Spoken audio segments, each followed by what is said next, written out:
Why, hello there. Hello, hello, hello. How are you? I'm great, thank you. I'm great. I'm great. So I How was, about yourself? yeah, I'm good. I'm good. Thank you. Yeah, still alive. Um, Surviving. yeah, just surviving. So introduce yourself. Who are you? Okay. My name is Darnell. Just graduated from University of Greenwich, studying politics and international relations. Woo! So we have been known each other for 3 years now.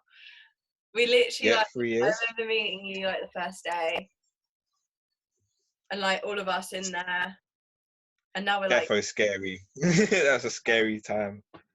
I know. And now I look at us remember. now. We all know each other, and we've got a group chat that we speak on. Like, so weird. So Yeah, it's great. It's great. yeah. So we are here today to talk about, is Boris Johnson, leader of the United Kingdom, a soft leader? Okay. So the polls are suggesting that the government's agenda at the moment has been torn to bits by COVID, and that the government at the Yeah. moment is looking particularly weak. What is your position on that at the moment, personally, at this So, point? so if we're looking at personally, I agree. If we're looking at a soft power, Hmm. it's in the ruins. And what is soft? Um, So his soft powers like to do with his popularity and how to draw people towards you. So Hmm. it's everything except for it's everything which is not economic power and military. So if you take them two away, everything else is soft power Okay. in a nutshell. And basically, what he's doing to himself is decreasing it day by day by firstly his speeches. I'll give you that his speeches. If we start on them, very confusing. Yeah. People don't know what his stance are. Are you in, out, shake it all about? That's basically what he's saying. People are just saying, the government doesn't know what we're doing, so we'll just do what we want. And yeah, he's the tyranny of soft power. I'll say through that speech he gave the other day, massively, I've had a lot of people's opinions saying he doesn't know what he's doing. Hmm. Yes, it's a difficult time, but you have to be clear in what you say. Even if you say it's a difficult time and I'm sorry, I'm trying my best, or I don't know what to do, that's better than saying, yes, you can go out, but then you can't go out. Yes, you can go to work, but then you can't go to work.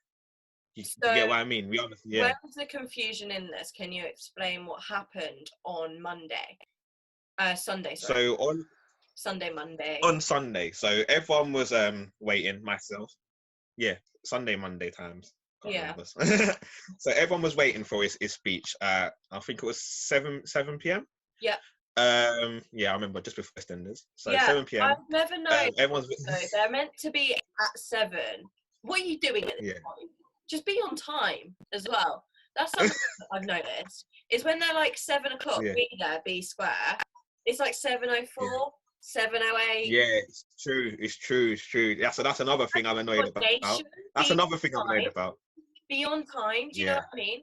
Like, what are you doing? No one can go out and do anything right now. What's happening in those 8 minutes that you're meant to be there, addressing your whole entire exactly. nation, that you can't be there on time as well? I think is a massive thing that I have noticed at the moment. Yeah, that's another thing. So that time management thing that just makes it just adds to it. It just makes him look bad. Makes him look bad. You're saying 7, you should be there at 7. You should be preparing beforehand, so you're Yeah, ready to go. definitely. Um, but Liz if we talk about has also come out and said that she doesn't understand what's going on, and she herself can't advise her citizens on what they can and can't do right now. That's another factor, Mhm, I think, in exactly, when assessing the argument on whether he is soft or whether he, isn't actually a soft leader at all. What is your comment on that? yeah, a lot of people say that he's not exactly soft, but he's massively ill-advised, Hmm. and that's what. So our generation says he's soft, Yeah. but if you look at a generation above us, let's say the working class, working people in their 30s, 40s, they just say he's Yeah. massively ill-advised. because as you know, as a prime minister, they're sort of like a president and all but name. So they've got their own circle of people separate from the rest of the government. They're all circle. And basically, he's being ill-advised by his little circle because it seems like it every time he goes out to speak or whatever, he just makes the situation worse. Yeah, because even like he gave the go-ahead for Matt, even the foreign secretary, got confused about how many people and what you can and who you can't meet and stuff like that. Even he got that wrong when he was addressing our nation. How is that acceptable? Exactly. Because as you said, what happened shows it might not be Boris himself, but it might be a bigger problem with just the Conservative Party, and we might now be seeing that in an emergency, in a crisis, that the Tory government can't adapt. They can't change. They're used to being in power for the past 10 years, and that's been pretty stagnant. The only big thing we've had, which has been monumental, has been Brexit, but that's all what we've been focused on now, has been Brexit.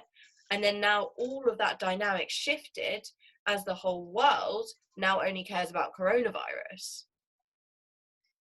Well, what I think they've been lucky about is that they've had to focus on Brexit. So their angle has been Brexit, Brexit, Brexit, and they had nothing else sort of to do with like the economy and healthcare and them sort of things there. That was also wiped away because of Brexit.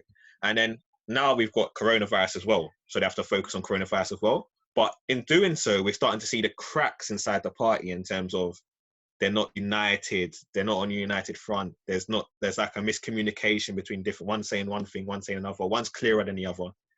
You get what I mean? So that's why you're seeing mistakes and differences in what one person's saying and another person's saying. Yeah, completely. That's what I think personally. And with Brexit now, they're saying that we might not even get a deal like this by the end of the year now as well. So that's a whole nother problem that's making, apparently, I was listening to The Economist, and they were saying that the international consensus is that this is going to damage the UK because they're even taking now even longer with Brexit, and it's becoming even more complicated and it's more damaging at the moment as well. Yeah, definitely. I've even forgot about Brexit because of this coronavirus. I even forgot. Yeah, so I think I genuinely have. Me myself, I've even forgot about it. To be fair, like, we have taken a politics course for the past 3 years, and Brexit has been so overwhelming that a majority of our lecturers refuse to talk about it or even include it, because it just would change, that everything that they would tell us would change within the second. We did an exam where a question might have changed that very day, didn't we, last year? Yeah, I remember that last year. I remember that. I think they had to. That world was, and now it's quiet. Yeah. It's now absolutely. I think, especially with, it's crazy. I think, especially with our course in particular, I think they've had to adapt a lot to the change in times. Yeah. Because with other courses, they've had the same sort of structure for years, but I think with ours, it's constantly changing and adapting, which is good, but slightly annoying at the same time for the lecturers. Yeah. So Boris had the opinion polls when he was ill, and when the opinion polls came out when he was ill, they were pretty positive. They were looking pretty good. But after he got better and he started to come back into the public light, the polls started slipping again, and they have been sliding at quite an exponential rate. And people are saying that's not necessarily because of him, but it's because of the way the government has handled this situation, and that it's just handled so poorly. And apparently that the international consensus is that the British people do think the government, not necessarily Boris, but the government, who is essentially an embodiment of Boris, because he is the leader, like the government and Boris should be one. They think that we've messed up heavily here.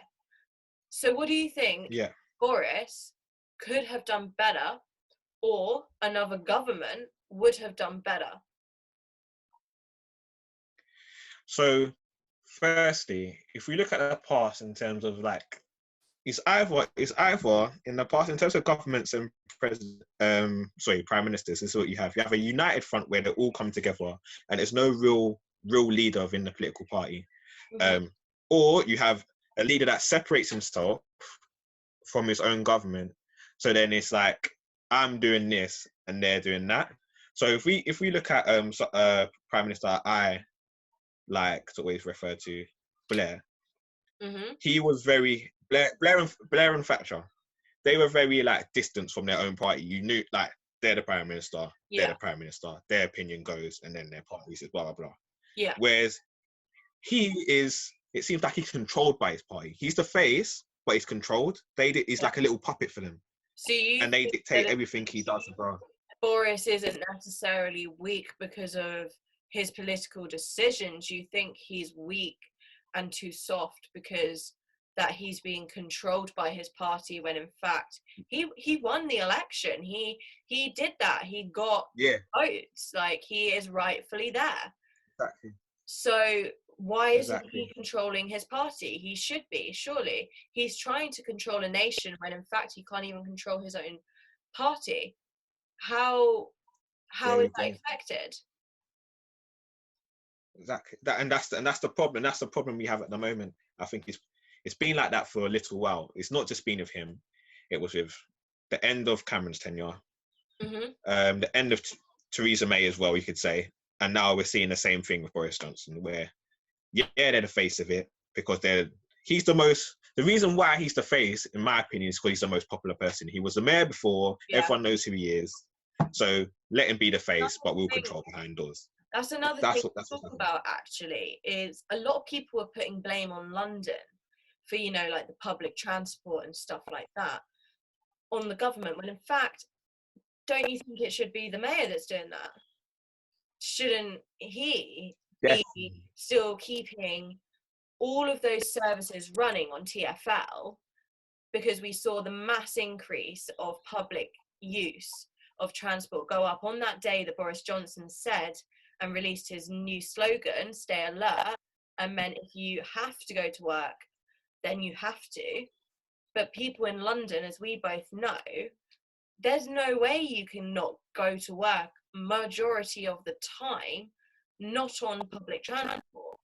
So whose responsibility is that? Is that the mayor's, or is it the government's? When it comes to things like that, I actually am gonna say it's to do with the mayor. It's definitely to do with the mayor. Boris needs help. Yeah. You're the mayor of London for a reason. Exactly. Take it upon yourself to sort out these things. He's always been very good with TfL as well. Since we've been in uni, like the standard tube prices remain the same. He's very good at doing bus routes, like more times, like night tubes and stuff like that. Why isn't he keeping all of those things running? It might not be economically viable, but these people are going to work, who are our doctors, our nurses, and our teachers, who you need right now. So why are you putting them like hens in a cage again? That doesn't make any sense. You're making these people sick and creating a second wave. And I think that's what Boris Johnson's trying to say, is that, stay alert. You need to help me. You need to help this. And I can't keep thinking for you, like, all the time. Follow what everyone else is doing. Like, follow what the other countries are doing. When you go on public transport, wear a mask. Don't sit anywhere near anyone else. If something looks too busy, don't get on it. Complain. Write letters to TfL and say, this is unacceptable. Like, I can't go to work, yet I'm being forced to go to work unsafely, and I'm not even at my workplace yet. Yeah, definitely. So I think that's another factor that needs to be considered when thinking about just Boris and the government, that these issues is the fact that no one's actually working with the government.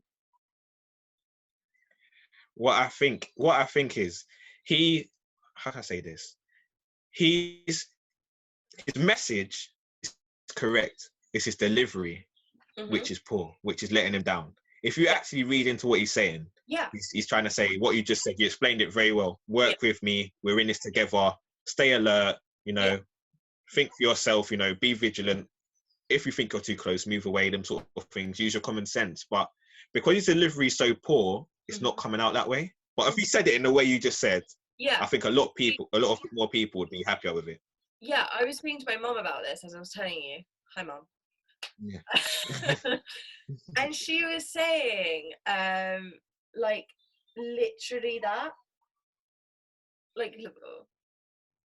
Like, how are you placing blame on him? And when he is technically saying what it should be said.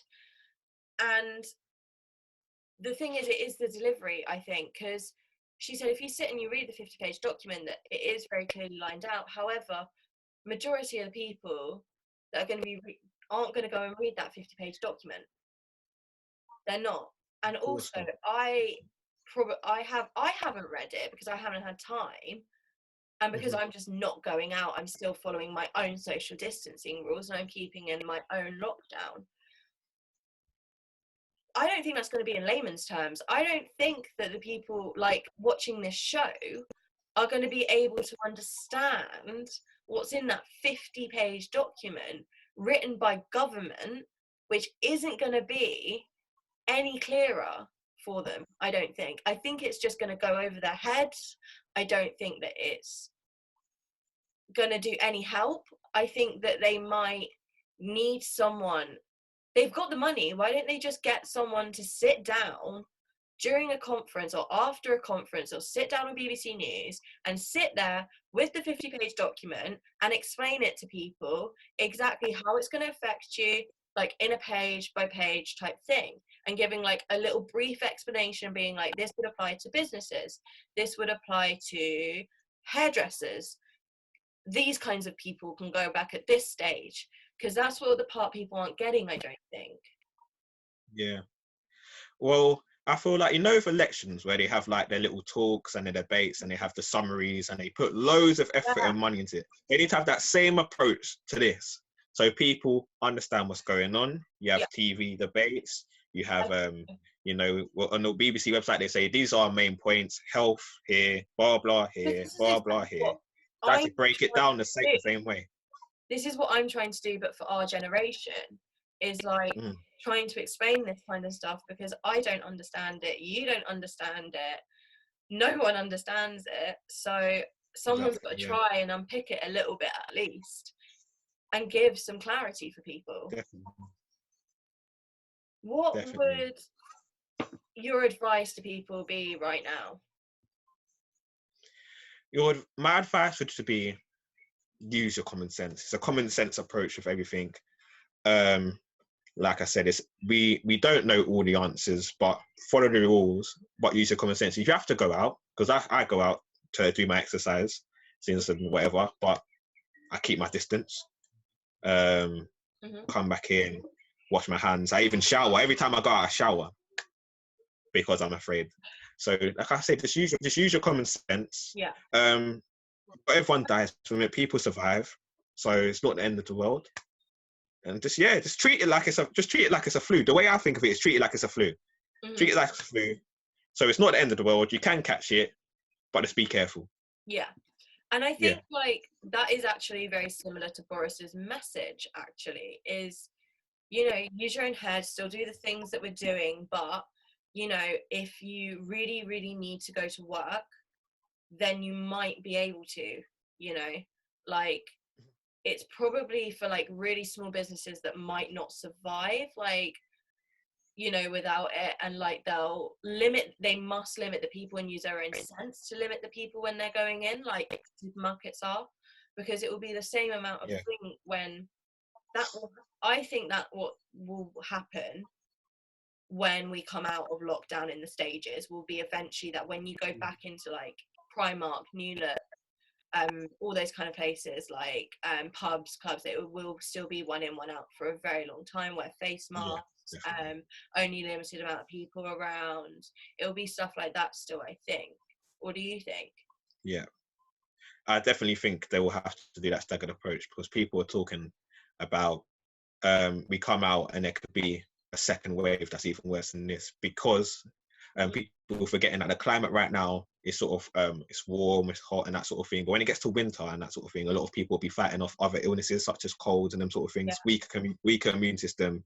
It could Yeah, just easily just creep up in the actually, lungs just to go I through the roof. think personally, I mean, like the climate's different everywhere else in the world, but at this moment in time, I would say like roughly internationally, we're out of cold season now. So this is really good Yeah. that it came when it did in January, I think. Like we were just at the end of cold season, like a little bits were still coming in. Like it could have come like November. Like in England, if it came in November, we would have all been sick. Terrible.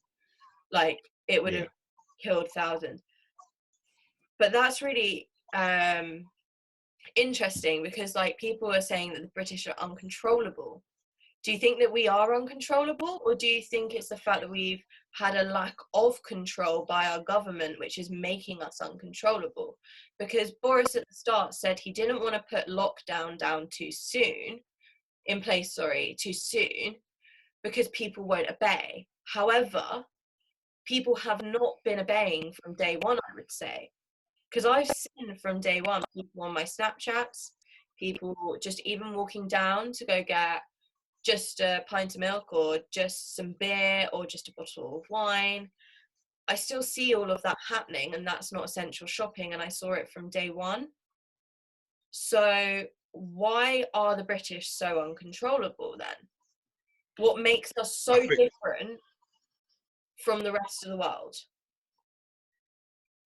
I think it's not that we're uncontrollable. People assume we're uncontrollable because we've never been controlled before. We're a state that's always been free and been able to do what we want to do. Nobody's attempted to control us, and they think that because nobody has controlled us, or we've seen no past instances of control, they think we're uncontrollable. But if we just at the start said, this is what's happening. If you don't abide by it, you get a hefty fine. We name and shame you. I'm sure I saw a statistic. We're one of the most watched nations in the world. Yeah. Use the cameras. Use the cameras, and just it's easy to spot people out. You do it for crimes, you can do it for this. Exactly. And then if you've done that approach, and then done it at the start, I think we'll be in a much better position than we are now. Because what's happening is we've been in it for a long time, and now they're trying to do control. You can only control people a few months, I would say, before people think, I don't want to be in this no more. So if we've done that at the start and then gradually eased it off, we'll be in a much better position. And that's what I think he should have done. Fair enough. So you think he should have acted sooner rather than later, and then acted sooner have a lockdown coming out now at the correct time. We would have been coming out of lockdown like the rest of countries, rather than in fact we should be coming out of lockdown maybe like a month from now, ideally, because we were a month roughly behind the rest of the countries. It's going to be interesting because we are one of the leaders of like the Western world, and we're always at the forefront for climate change, for human rights, for all of those kind of soft power tools like film, TV, all of those, like the BBC, as I've said, is absolutely phenomenal network. It goes far and wide across the globe. Like it's absolutely incredible, and it's one of our biggest resources, I would say, along with like Channel 4 and Channel 4 Undocumented and all those kind of things, ITV. We have all these tools, and I don't know, because of also with the lack of funding to the arts, that we're not giving anything to. Like as I've been saying, I don't know if you watched my last video, we're all very concerned about the venues closing here. Musicians are without jobs. Like it's very hard for them to get money right now. They're not being offered furlough. It's going to be very different, and I think that as I said, they need to start appreciating things like that to get back on track. They need to start being a lot more clearer when they say their announcements. I think otherwise that we're not going to have that seat anymore, and as you said, we've always been uncontrollable. I think there might become a day where we are controlled again. Well, for the first time we'll be controlled by someone, and it might not be a state, as we lose that power. It's all we've really got. Like we don't necessarily go into too many wars, and we need a strong leader to pull us through that? And do you think Boris Johnson is going to be that leader? He will. I think he's personally, I think he's the best of a bad bunch. So he will, but it's a shame because we need somebody that's much stronger, I'd say. Yeah. But there's nobody available. I'm not seeing anybody that can do it. Yeah. No. What about the new leader No. of the opposition, Kastama? Sorry, say that again. What about the new leader of the opposition? I don't know too much about him yet, so I'm not gonna formulate an opinion. But I'm hearing some sorts, mixed opinions. So yeah, we'll see. Okay. We will see. And I've got one last question for you before I let you go. Can I have a future topic that you would like? A few good topics would be, so this week he's announced football's going back. Mm-hmm. Do you think that is a good decision or not? Do you feel like that is, he says it's for the morale of the nation, but do you feel like it's economically driven? Would you like because to that is what speak about that at some point? Because I've got a couple definitely, of definitely, Yeah. definitely, Awesome. yeah. I've Awesome. I had an interview with my friend Goldsby, and he said football as well, because just purely for the fact, like, what's it going to look like after Corona? Mm-hmm. Like, it's a big thing throughout the world. Like, it brings in so much money. It brings in so much like soft power to countries. It brings in so much money, sport, and so much influence. It's so pinnacle in the world. So it's going to be interesting to see that kind of conversation of like what it's going to be like how people are doing, like all of that kind of stuff. So I'll note that. But yeah, definitely. I'm definitely there. Any topics? No. I'm trying to think. Anything else? No, I think as more stuff happens, I'll probably have more. But that is massive. I've seen that all over the timeline, everywhere. So definitely that one is something to talk about. Well, thank you so much for coming on. It was lovely speaking to you. Thank you very much for having me. Thank you. No worries. I'll see you later. Bye. See you later. Bye-bye. Bye. Bye. How do I? Bye.